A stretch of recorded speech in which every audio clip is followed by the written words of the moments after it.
किसान भाइयों, आज की वीडियो में हम बात करने वाले हैं भिंडी की फसल के बारे में। किसान भाइयों, बहुत से किसान भाइयों की भिंडी जो है जमते टाइम ख़राब हो जाती है। बीज थोड़ा सा जमता है और जो है ज़मीन में ही ख़राब हो जाता है, या फिर जो है भिंडी का पौधा जमने के बाद ज़मीन से बाहर आने के बाद 4 से 6 दिन में ख़राब हो जाता है, या फिर जो है आपका भिंडी का पौधा जो है 4 से 5 इंची का होने के बाद भिंडी का पौधा सूखने लग जाता है। तो वो सारी चीज़ें आज हम इस वीडियो में वो चीज़ें बताने वाले हैं, ऐसा क्यों होता है और अगर ऐसा हो रहा है तो उसके लिए क्या उपाय करें, और जो है ऐसा ना हो उसके लिए क्या उपाय करें। तो वो सारी बातें आज हम इस वीडियो में करने वाले हैं। सब तो ये हमारी जो है भिंडी लगाई हुई है, जिनमें कि मैं नराई कर रहा था, तो जो है मेरे को कई पौधे इसमें सूखे हुए दिखाई दिए, और ये जो है एक पौधा यहाँ पर भी मेरे को सूखा हुआ दिखाई दिया है। ये पौधा क्यों सूखा है ऐसे इसका पता नहीं लगा सकते, क्योंकि किसी भी मान के चलो कोई व्यक्ति है आपके सामने से जा रहा है, वो जो है उदास है, तो आप उसका पता नहीं लगा सकते कि वो जो है क्यों उदास है जब तक उससे बात नहीं करेंगे, उससे पता नहीं करेंगे। तो ठीक उसी तरह से हम इससे पूछेंगे, हाँ भाई ये क्यों सूखा है, क्या तुझे परेशानी हुई, क्या दिक्कत हुई। तो ये जो है कुछ इस तरह से बताएगा। हमने इस पौधे को ज़मीन से निकाल लिया है, तो ये जो पौधा है क्यों सूखा है इसकी पूरी छानबीन हम कर लेते हैं। तना गलाई की बीमारी होती है, इसमें बो लगी हुई है और जो है इसकी जड़ें सूख गई हैं। तो इसमें सबसे पहले तना गलन की बीमारी लगी हुई है, उसके बाद इसकी जड़ सूखी है। तो ये जो है इसकी वजह से सूख रहा है, और इसकी जगह इस तरह से अगर पौधे सूखते हैं तो उसके और भी कारण होते हैं। यहाँ तो इसका तना गलन हुआ है, तना और जड़ गलन जिसको बोलते हैं, ये जो है वो रोग लगा हुआ है। और वहीं पर इतना ही बड़ा पौधा या इससे भी बड़ा पौधा सूखता है, उसका दूसरा कारण एक ये भी होता है कि जैसे हमारे पौधे में यहाँ पर जो है जड़ होती है, और जड़ के पास में यहाँ से कोई हल्की हल्की जड़ फटी हुई सी दिखाई देगी, जड़ एकदम स्वस्थ होगी।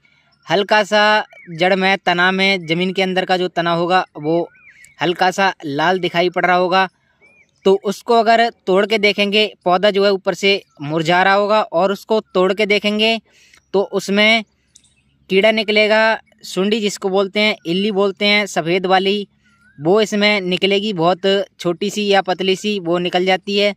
तो उसमें जो है पौधे में, पौधे की जड़ में, तना में ये जो तना छेदक एक सुंडी होती है वो लग जाती है, तो उसके वजह से भी ये पौधा सूख सकता है। तो ये जो है 2 वजह इसके सूखने की हो गई। तो किसान भाइयों, ये तो रही कुछ इस तरह से पौधे सूखने की बात। तो भाइयों अगली बात कर लें, हमने जो है बीज लगाया और जो है बीज जमा ही नहीं, बीज सड़ गया, या फिर जो है बीज में कीड़े पड़ गए, तो उसकी क्या क्या वजह होती हैं। तो उसकी भी 2-3 वजह होती हैं। एक वजह ये होती है कि हमने जो बीज लगाया तो उसमें बीज लगाने के बाद हमने जो पानी लगाया वो पानी या तो ज़्यादा लग जाएगा, तब हमारा बीज जो है सड़ जाएगा, या फिर उसका एक कारण और होगा कि हमने जो है अपने खेत को अच्छे से तैयार नहीं किया होगा। किसान भाइयों, मैं आपको पहले भी वीडियो में बता चुका हूं कि अगर हम कोई भी फसल, कोई भी बीज लगा रहे हैं तो खेत को जो है अच्छे से तैयार कर लें।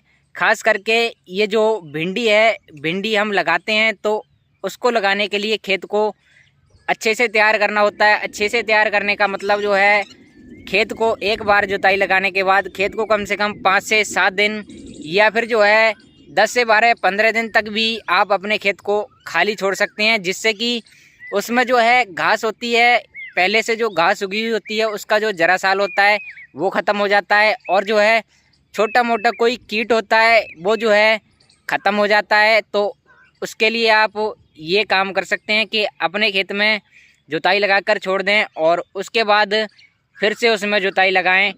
अच्छा, और अगली बात कि हमने जो बीज लगाया, बीज में अगर कीड़ा पड़ जाता है, सुंडी लग जाती है बीज को जमने से ही पहले, तो उसके लिए हम जो है अपनी ज़मीन में जब हम खेत तैयार कर रहे होते हैं तो उसमें जो है आप जो है उसमें इंसेक्टिसाइड एक आता है कार्टप हाइड्रोक्लोराइड, जो कि दानेदार होता है, फोरेट के जैसा ही दानेदार होता है। तो आप जो है ज़मीन में जुताई करते समय उसको डालें तो आप जो भिंडी लगाएंगे तो आपका बीज जो है कीड़ा खा जाता है, उसको जो है कीड़ा नहीं खाएगा तो बीज हमारा अच्छे से जम जाएगा।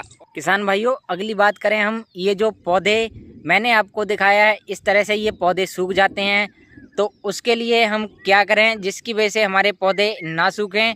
तो उसके लिए आप सबसे पहली बात ये है कि आप जब पानी लगा रहे हैं, जब हमारा पौधा भिंडी का छोटा है तो पानी कम लगाएं, पानी ज़्यादा ना लगाएं।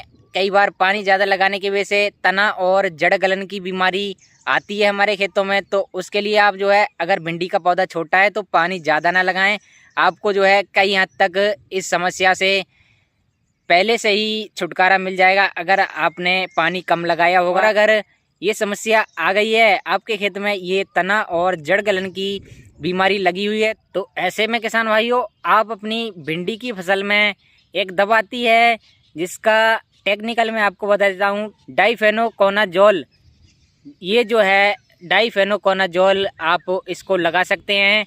ये जो है 20 ml पर पंप आप अपने खेत में स्प्रे कर दें, और जो है एक स्प्रे करने के बाद जब आप अपने खेत में पानी लगा रहे हों तो पानी के समय में आप किस तरह से इसको लगाएंगे। पहले जो है 25 ml पंप में ये जो डाइफेनोकोनाजोल है इसको अच्छे से घोलकर अपना पंप भर लें, और जब आप सिंचाई कर रहे होंगे तो सिंचाई के समय में जहाँ से आप नाका लगाते हैं, जहाँ से बरा होता है पानी चलाने का, जहाँ से होता है वहाँ पर अपना जो है फव्वारा होता है टंकी का, पंप का, उसको रख दें, चलाएं। पंप में जो भरी हुई दवा है उसको पानी में चलाएं, जिससे कि आपका कम से कम 70% ये जो बीमारी लगी हुई है 70% कंट्रोल हो जाएगी एक ही दवा में।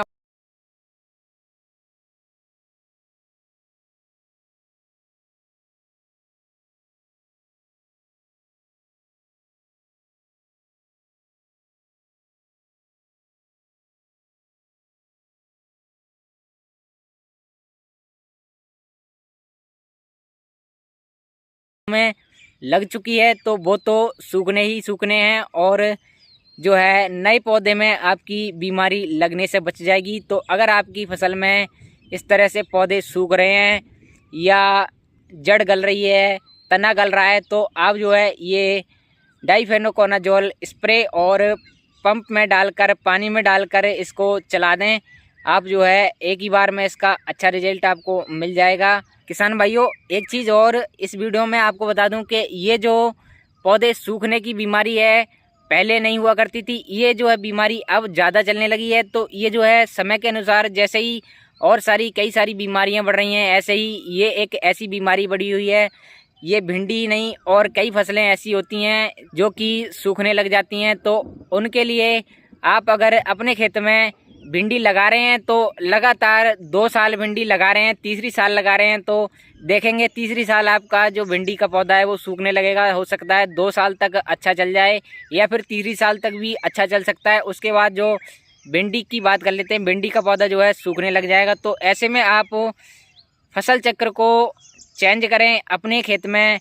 अगर 2 साल आपने लगातार भिंडी लगाई हुई है तो अगली बार तीसरी साल भिंडी लगाने से परहेज करें। अपने खेत में तीसरी साल भिंडी न लगाकर कोई और फसल लगा दें, उसके बाद फिर अगली साल भिंडी लगा सकते हैं। या फिर जो है 2 साल आप भिंडी की फसल का गैप दे सकते हैं, उस खेत में 2 साल भिंडी की फसल ना लगाएं, तो जो है उससे ये बीमारी बिल्कुल ख़त्म हो जाएगी। ऐसे ही कई सारी फसल होती हैं जो कि सूखने लग जाती हैं, तो उन सारी फसलों के लिए अगर आप इस तरह से फसल चक्र चेंज करेंगे, फसल चक्र को बारी बारी से चेंज करके लगाएंगे, जैसे कि 2 साल कोई फसल लगा ली तो तीसरे साल उस फसल को लगाने से बचेंगे, तो जो है आपको उन फसलों में एक तो ये सूखने वाली बीमारी भी नहीं मिलेगी, और जो है अन्य कई बीमारियां लगती हैं वो बीमारियां भी कम से कम देखने को मिलेंगी। तो किसान भाइयों, ये छोटी सी जानकारी आपको कैसी लगी कमेंट में हमें ज़रूर बताएं, और अगर आपके मन में कोई और सवाल है या फिर कुछ और आप हमसे पूछना चाहते हैं तो कमेंट में हमसे पूछ सकते हैं। हम आपका कमेंट का रिप्लाई तुरंत देंगे। तो मिलते हैं अगली वीडियो में। जय जवान जय किसान।